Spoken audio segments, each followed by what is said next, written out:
and welcome to another episode from the Ludic SMP. I hope you guys are having an awesome day. I am Teddy, and today we are starting out over in the shopping district because I got a message on Discord that I have actually made a few sales and I might need to restock. So let's go and have a look and see what we've been selling. Now, I don't expect to have a massive amount of sales. In fact, I don't expect some things have sold at all. I'm not going to check the top row because, yeah, not likely. Well, that's not the right one. We sold a sword. We've sold a pickaxe that side, and we sold another pickaxe on that side. Now, because I've got 4 of each on the pickaxes, I might just leave it like that for now. I am going to replace that sword, though. Or I'll make it pretty in the meantime. And then I got sold some redstone. Wow, yeah, we sold some redstone. I'm going to have to restock on the redstone stuffs. 8 target blocks on the red. No, that might be a bit expensive for the lamps, to be honest. But wow, okay, I need to restock all of that. Any pistons? Again, it might be a little bit too much money for the number of pistons there. I might make that 16 for a diamond. But we need to restock on observers, droppers, dispensers, and repeaters and comparators because we are sold out on all fronts of that. But on the plus side, we've made 62 diamonds, which is rather nice indeed. So let's put that lot in my bling bling box because I've actually now made my bling box because I need to make it nice and pretty. And I think what we're going to do next is go back to base and get all these bits and bobs made up so we can restock our shop. And after quite a few hours of work, I have got all of this ready to go in the shop. Now, you notice I've also got 3 sets of armor in here. Now, my reasoning for that is because I have got 2 empty boxes and we are going to sell armor as well. Now, I need to take my emeralds over there, which are in here, and I need to take an anvil, which is in here, so I can actually price up the stuff when I get over there, because I'm going to set it up by price that's in my book already. So we've actually got the armor ready to go as well as separate entities. I might start selling elytra. It's not like I'm shy on them. I have got a few spares in here. Yeah, we've got 6 spare elytra at this point in time. I could potentially go away with selling elytra.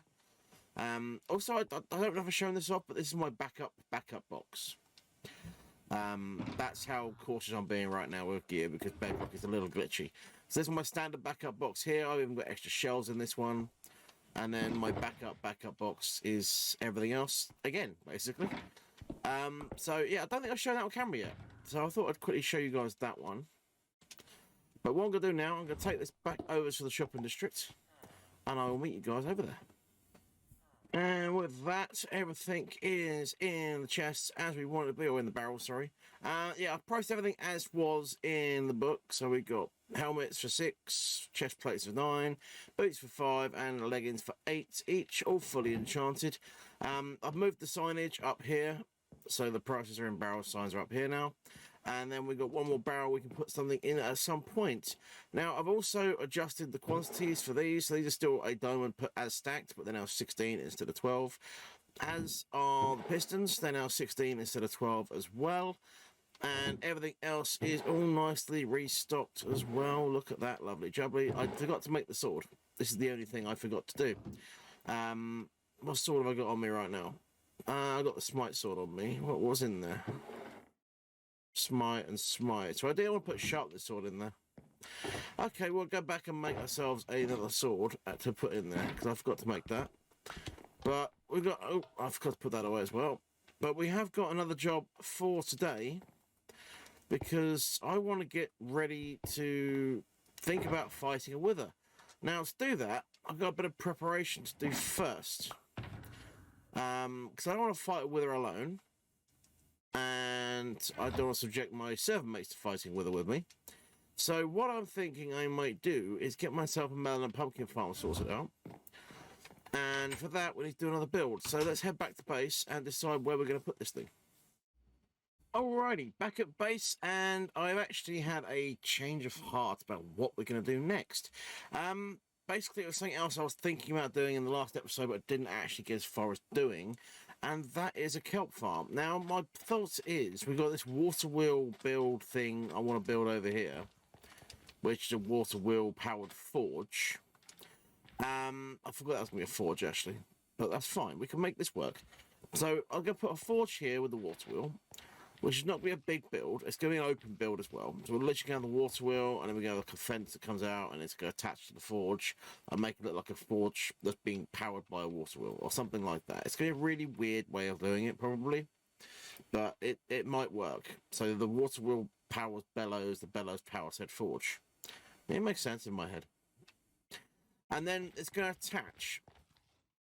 Now, I was trying to figure out how we're going to incorporate this corner, because we've got to put a road that comes up this way and a road that comes up this way. And that's got to attach to these steps here. It also needs to attach over here in some way. So what I'm thinking is we're going to have the water wheel with the forge here. And we're going to have a dock, believe it or not. We're going to actually terraform all this out. So that bit there's going away, that bit there's probably going to go away as well, and I've already taken away a little bit of what's over here. So I've leveled that down a bit as well. I'm going to bring this all the way back over here, get rid of over there, and we're going to have like a warehouse type thing, maybe, if I can figure out how to build a warehouse. That's going to have like a loading area for little barge type ships. And that's going to be kind of cool. We're going to have it like a little warehouse, and inside the warehouse we're going to put our kelp farm. So it's going to take quite a lot of building, quite a lot of figuring things out. And if I can get figured out quite quickly, I might even give you guys a bit of a time lapse. Otherwise, I might just do a little stream of this over on twitch.tv/TLegendGaming. So either you're going to see a time lapse now, or you're going to see me come back with a progress update, because I've been on Twitch and done it over there. So either way, I will see you guys in a little bit.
Okay, so I hope you guys enjoyed that time lapse. It was in fact a two-part time lapse, and the second part corrupted, so you didn't actually get to see the second part. But the first part's finished, and this is what we come up with the wheel. It actually was gonna be the inner wheel, and I looked at it and I was like, that's just not big enough. It's not touching the water, so I extended it, and it looks pretty good. It does. But if we fly up, you can see the second part of the time lapse that didn't actually finish, didn't actually make it.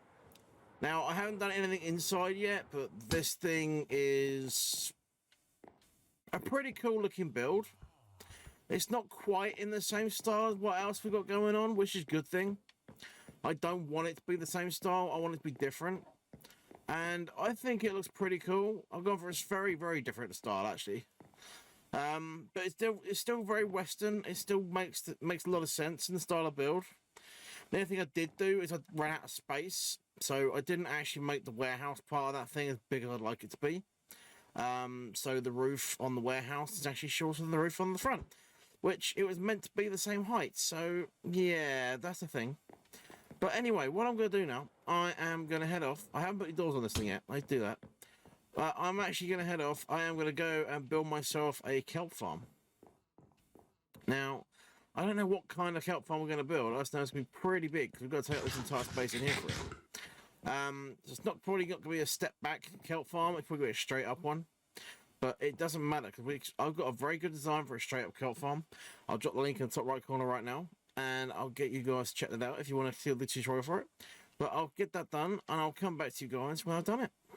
Alrighty, so I've been rather busy. The kelp farm is actually finished, but what I want to show you first is actually out here, because I forgot to mention this in the last clip, and obviously it was part of the time lapse that got destroyed. So I actually did quite a heavy amount of terraforming out here. I don't know if you guys actually remember before, this was not flat to that level up there. It was kind of stepped down, and it was really, really oddly shaped. So I've actually done quite a bit of terraforming with this thing. And I'm probably going to do a little bit more yet as well, because I obviously want to have a dock coming out here. Now, it's going to come out from there, it's going to come out from here, it's going to kind of meet up in the middle down here. It will have steps coming down, don't get me wrong, that is going to happen. What I'm thinking I might do, actually... Hi, what are you doing here? Don't care. I'm actually thinking I might continue this road down. Now I've got it kind of left sorted out. Have it come over here. And then kind of have the dock bit of it kind of come out from here and then kind of meet the road there. But that's not going to happen right now. What I'm going to do now is going to show you this thing in here, my kelp farm. Because I spent a little time in here already. I've done a little bit of AFKing just to see what the rates are like, to figure out what we can do fuel-wise. Now, I did end up doing a step-back farm, but I did only do 2 layers. So we've actually got 40 kelp plants growing all at once there. And I've got my little hidden staircase going up to the next level, where we have actually got a little bit of kelp already cooked, because I decided to, you know, get a little bit of cooking done. And this one, yeah, this one got a lot in it. This one did have a little bit of overflow, but this one's the primary. And the composter is an overflow system, so if I'm in the area, this hasn't got any fuel in the system, and I'm around, then this thing will overflow into the composter and give me a nice amount of bone meal, and that would be kind of cool. So that is the kelp farm. But with that, I'm actually going to finish up today, guys. So I hope you have enjoyed the episode. It's been a bit of a random one. We've done a lot of building, but it has been good. So I thank you all guys coming out. If you've enjoyed the episode, hit the like button. If you really loved it, hit subscribe, and I'll catch you guys in the next one. Thanks for watching. Bye bye for now.